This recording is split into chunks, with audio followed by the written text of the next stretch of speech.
Cahirlock and Leader.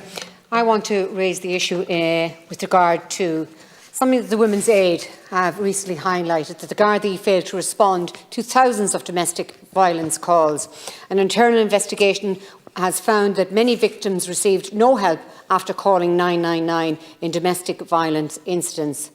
Some of the incidents involved people repeatedly calling the emergency line and not getting assistance needed. So I call on the Minister of Justice, Minister Heather Humphreys, to liaise with Garda Commissioner Drew Harris immediately to address this very serious issue. I understand he's before the Policing Authority this week. It is important that all members of the Gardaí know their responsibilities under the Garda domestic abuse policy and do everything in their power to protect these women and indeed some men living in fear. It is also quite worrying that GSOC do not have enough staff to do their job as well.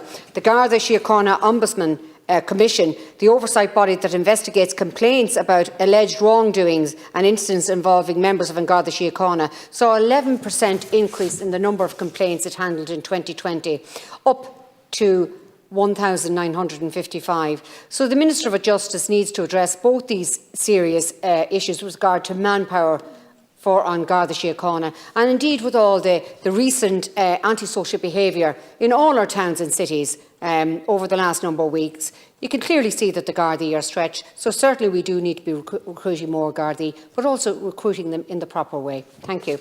Sharon Keogan talked about Women's Aid. I'm actually surprised that this hasn't got more attention in our media, along with the 999 responses, that the Gardaí haven't lived up to their part of their contract with regard to looking after and policing us by consent in the last 12 months. And maybe if they weren't doing all of the other things that they were doing, maybe some of these things wouldn't have been let slide. But domestic violence is something that we've really shone a light on in the last 14 months, far more so than any of us would have done in debates here previously. I think it probably would have been seen as kind of a niche problem that we had and didn't really, delve into many family homes. And now we know just how prevalent domestic violence actually is, because of the restrictions of movement in the last 14 months has allowed people to see just how much of an issue it is. I think the Gardaí need to be explaining why they failed so dismally in this response and in the response to our children ringing the 999 lines, because it's not something that can be tolerated, and we need to make sure that we redouble our efforts in that domestic violence programme and services on behalf of the state to make sure that we look after our women and men.